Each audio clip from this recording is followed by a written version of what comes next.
Bizler kamu hastanelerinde çalışan radyoloji teknisyenleriz. Covid-19 salgınına karşı mücadele vermekteyiz. Zor şartlar altında çalışıyoruz. Taşerone kadro istiyoruz. Günlük ortalama 100 hasta çekerken şu anda Covid-19 nedeniyle hasta sayımız 300-350'ye ulaşmış durumda. Bir yandan radyasyona maruz kalırken bir yandan da eksik malzemelerle Covid-19'la mücadele ediyoruz. Covid-19 tanısında akciğer grafisi ve toraks BT önemli olduğundan direkt risk grubunun en tepesinde yer alıyoruz. Bu konuda bizim de sesimizin duyulmasını ve hizmet alımına, taşerona kadro istiyoruz. Bu zorlu süreçte canla başla çalışıp emek sarf etmekteyiz. Ancak bizi diğer sağlık çalışanlarından ayıran en önemli fark bizim şirket elemanı olmamızdır. Covid-19 virüsünün tespit aşamasında önemli rol oynamamıza rağmen kamuda çalışan personellerin döner sermayelerini tavandan alırken bizler asgari ücrete tabi tutulmaktayız. Bizler bu zorlu süreçte ve devamında şirket elemanı değil, devletin çalışanı olmak istiyoruz. Ben bir kamu hastanesinin tomografi biriminde taşeron olarak çalışmaktayım. Burada taşeron çalışanlar olarak Covid-19 için koruyucu ekipman bulmakta zorlanıyoruz.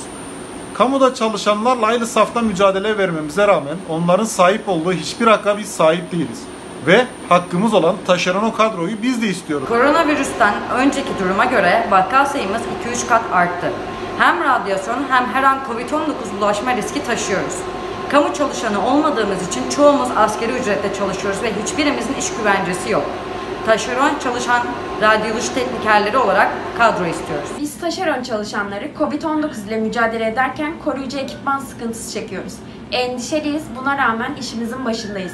Taşeron radyolojiye kadro istiyoruz. Sağlık Bakanlığı, kamuda çalışan sağlık personellerine 3 ay boyunca maaşlarının tavandan verileceğini açıkladı. Bizler ise kamu personeli olmadığımız için bu verilecek ikramiyenin dışında tutuluyoruz. Sağlık emekçileri olarak diğer sağlık çalışanlarına sağlanan bu imkandan bizler de faydalanmak istiyoruz. Aynı zamanda kamuda taşeronlaşmaya son verilmesini talep ediyoruz. Merhabalar. Taşeronda çalışan bir radyoloji teknisyeniyim. Şu an evde karantinadayım. 10 gün boyunca karantina, bir 4-5 günüm daha kaldı karantinadan çıkmaya. Çünkü ben de Covid-19 tespit edildi. Yani virüs geldiği zaman sen memursun, sen özel sektörsün, taşeronsun da ayırt etmiyor. Herkese bulaşabiliyor. Biz de devlet memurlarına verilen haklardan yararlanmak istiyoruz. Covid-19 gibi görünmeyen bir düşmanla mücadele ederken en etkili silahımız tomografi cihazları ve bu cihazları kullanan radyoloji teknisyenleridir. Ülkemizde 1211 tane tomografi cihazı bulunmaktadır. Bunların %95'i Sağlıkta Dönüşüm Programı çerçevesinde özelleştirilmiş durumdadır.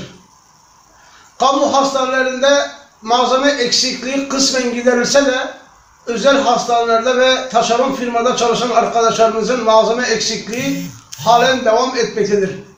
Malzeme eksikliğine rağmen bu arkadaşlarımız en ön safta mücadele vermektedir. Covid-19 sonrasında tomografi cihazlarına iş yükü oldukça arttı. Bu arkadaşlarımız bir yandan radyasyon riskiyle, diğer yandan da Covid-19'a yakalanma riskiyle karşı karşıyadır. Birçok arkadaşımız Covid nedeniyle şu anda karantina altındadır. Sağlık Bakanlığı bir süre önce kamuda çalışan sağlık çalışanlarının döner sermaye ek ödemelerinde bir iyileştirme yapacağını söyledi. Ancak özel hastanelerde ve taşeron firmada çalışan arkadaşlarımız kamu çalışanı olmadığı için bu ekonomik iyileştirmeden faydalanamamaktadır. Bu arkadaşlarımıza da birer maaş ikramiye verilmesini istiyoruz.